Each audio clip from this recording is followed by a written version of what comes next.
एक बार फिर स्वागत है आप सबका हमारे YouTube चैनल में। और आज के वीडियो लेक्चर में क्लास 10 के ट्रायंगल चैप्टर का नेक्स्ट थियरम यानी थियरम 3 हम लोग देखेंगे।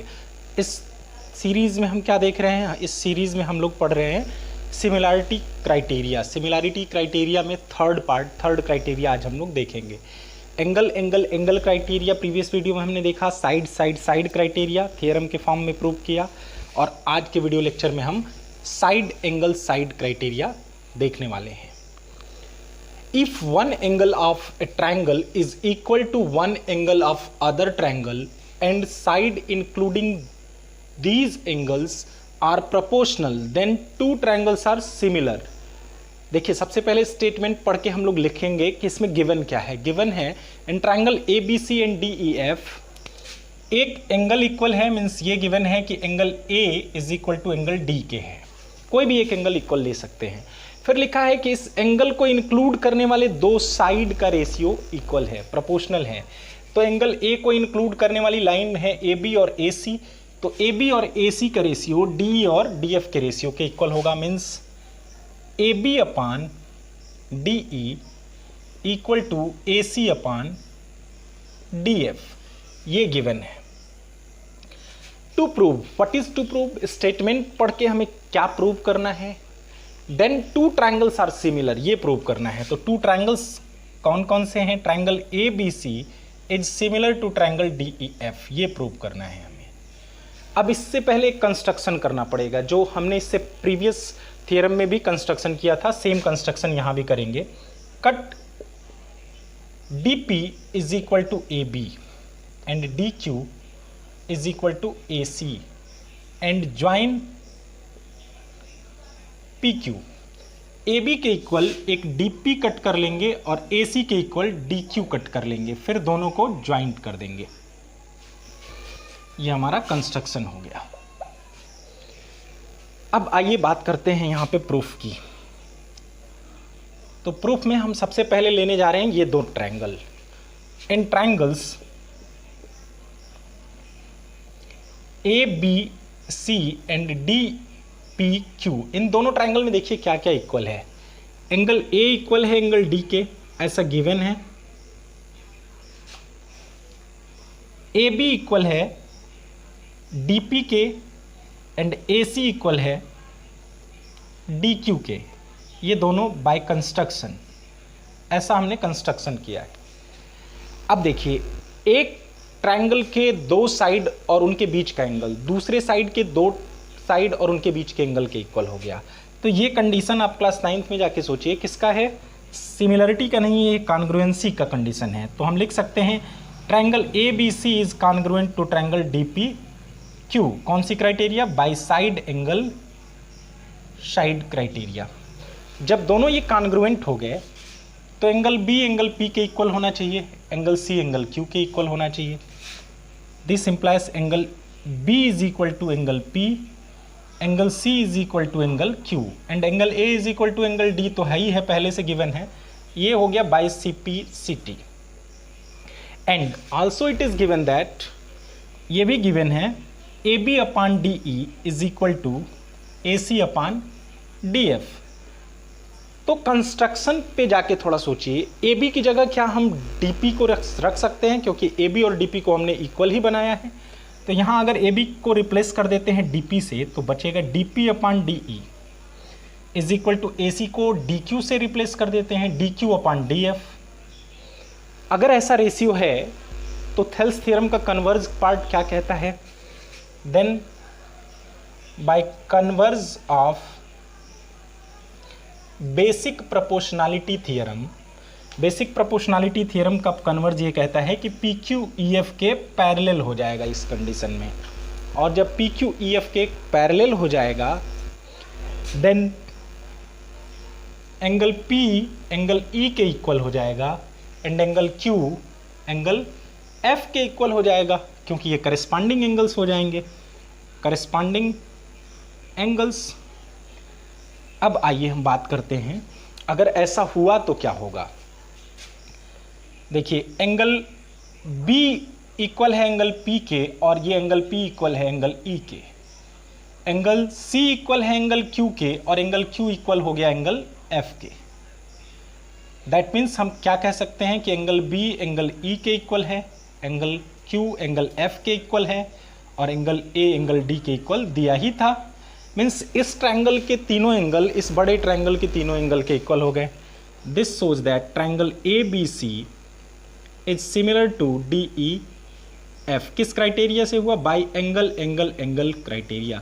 तो एंगल एंगल एंगल क्राइटेरिया का यूज करके हमने साइड एंगल साइड क्राइटेरिया को यहाँ प्रूव कर लिया और इस तरह से हमने तीनों क्राइटेरिया प्रूव कर लिया।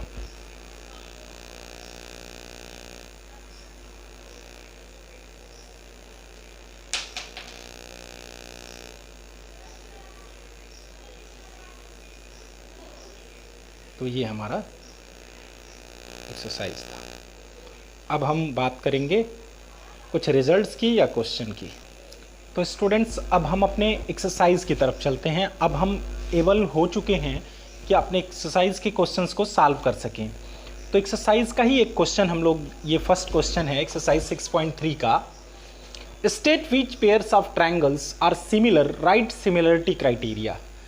कौन कौन से पेयर इसमें सिमिलर हैं और उसकी सिमिलरिटी क्राइटेरिया भी लिखनी है और सिमिलरिटी के सिंबल के साथ ट्रायंगल का नाम भी लिखना है। तो सबसे इम्पॉर्टेंट क्या होता है कि हमें सिमिलरिटी में सिर्फ किसी भी तरह से ट्रायंगल को किसी भी आर्डर में नाम नहीं दे सकते। जो पार्ट्स इक्वल होंगे या करस्पॉन्डिंग, जो पार्ट्स प्रोपोर्शनल होंगे उसी रिस्पेक्ट में हमें ये नाम भी देना पड़ता है। तो आइए सबसे पहले टेस्ट करते हैं फर्स्ट क्वेश्चन को। इसमें देखिए दोनों में क्या सिमिलरिटी दिख रही है। एंगल गिवन है, एंगल A और एंगल P दोनों ही 60 डिग्री के हैं, तो angle A equal to angle P है।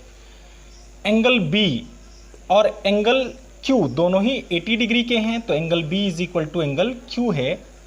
और एंगल C एंगल R के इक्वल है 40 डिग्री। तो यहाँ पे एक ट्रायंगल के 3 एंगल्स दूसरे ट्रायंगल के 3 एंगल्स के इक्वल हो रहे हैं। तो ये कौन सी क्राइटेरिया बनती है? Angle angle angle similarity criteria.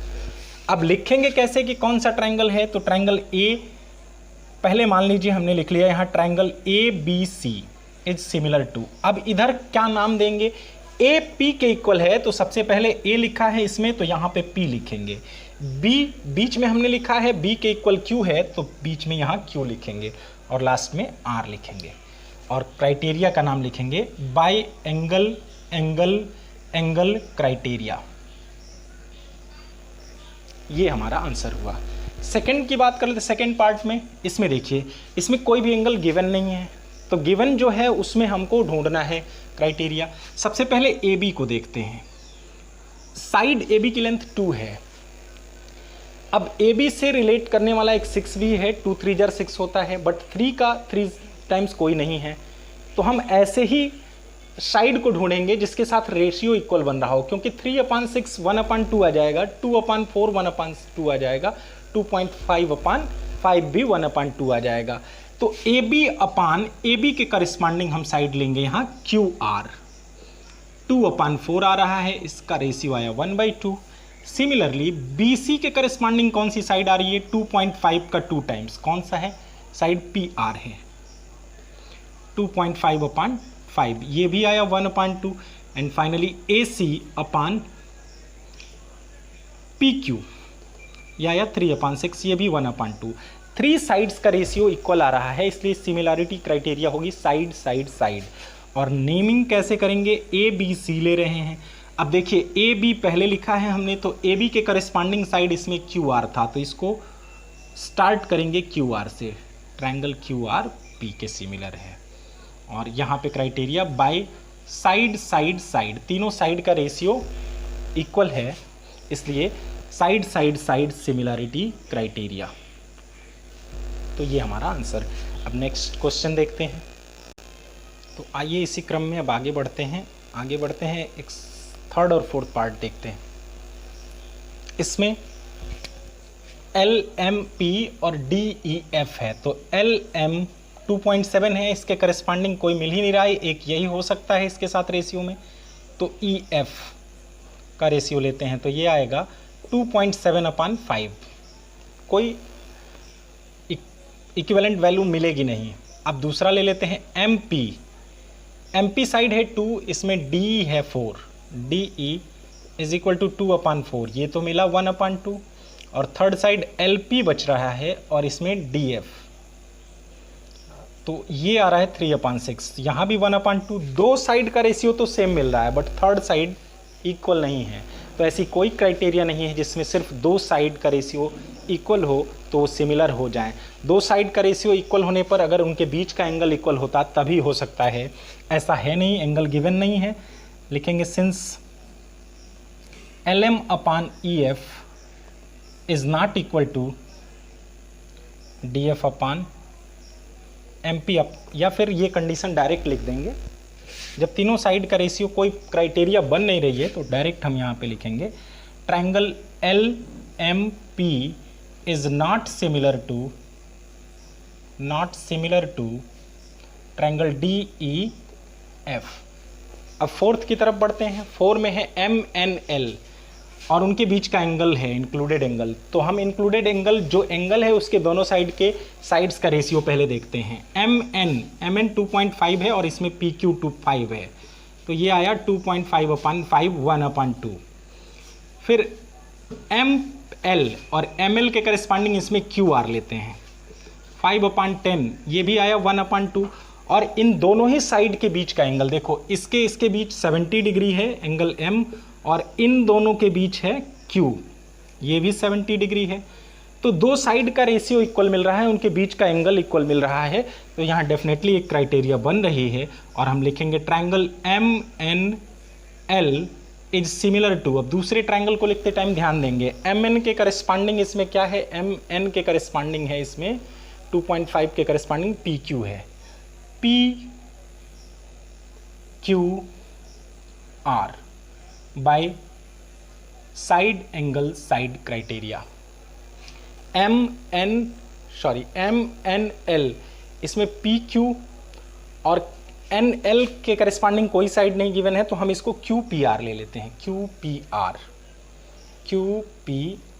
क्योंकि QP वाली साइड इसमें गिवन है तो QPR ही लिखेंगे इसको। अब फिफ्थ की क्वेश्चन की बात करते हैं, इसी का फिफ्थ पार्ट है जिसमें दो साइड गिवन है, एक एंगल गिवन है, बट देखिए यहाँ पे AB/DF 2.5/5 ये तो 1/2 आ रहा है, BC/EF इज इक्वल टू 3/6 ये भी 1/2 आ रहा है। ये कन्फ्यूजन वाला क्वेश्चन है, इसको बहुत गौर से देखिएगा। बट ये जो दो साइड्स गिवन हैं इसमें इस इंक्लूडेड एंगल तो इसमें है बट इसमें नहीं है। Angle A is equal to angle F है और 80 डिग्री है, but sides are not included the common और equal angles, hence triangle ABC is not similar to DEF। Included angle नहीं है, देखिए इसमें इंक्लूडेड साइड था, इसमें इंक्लूडेड साइड ये दोनों नहीं है, इसलिए सिमिलर नहीं होंगे। तो यहाँ सेकंड क्वेश्चन देखते हैं। In the given figure ODC is similar to OBA। ODC OBA के सिमिलर है, ये ट्रायंगल इसके सिमिलर है। ये सब एंगल्स फाइंड करने हैं, दो एंगल्स गिवन है 70 और 25। तो सबसे पहले तो यहाँ देखते हैं, ये दोनों मिलके लीनियर पेयर बना रहे हैं, ये 125 है तो ये 180 माइनस 125 होगा, यहाँ से हमने निकाला ये 55 आ गया, एक एंगल तो निकल गया। अब इस ट्रायंगल में देखते हैं, ये 55 जब आ गया तो इस ट्रायंगल के तीनों एंगल का सम 180 होता है, हमने लिखा है तीनों का। तो DOC जो अननोन था, DCO ये निकल गया, 180 माइनस 125 ये भी आ गया 55। और ये दोनों सिमिलर ट्रायंगल हैं, देखिए ODC OBA के, तो OAB DCO के इक्वल आएगा, ये भी 55 आएगा। और इस तरह से तीनों एंगल हमने निकाल लिया। और next question next video lecture में देखेंगे। थैंक्स।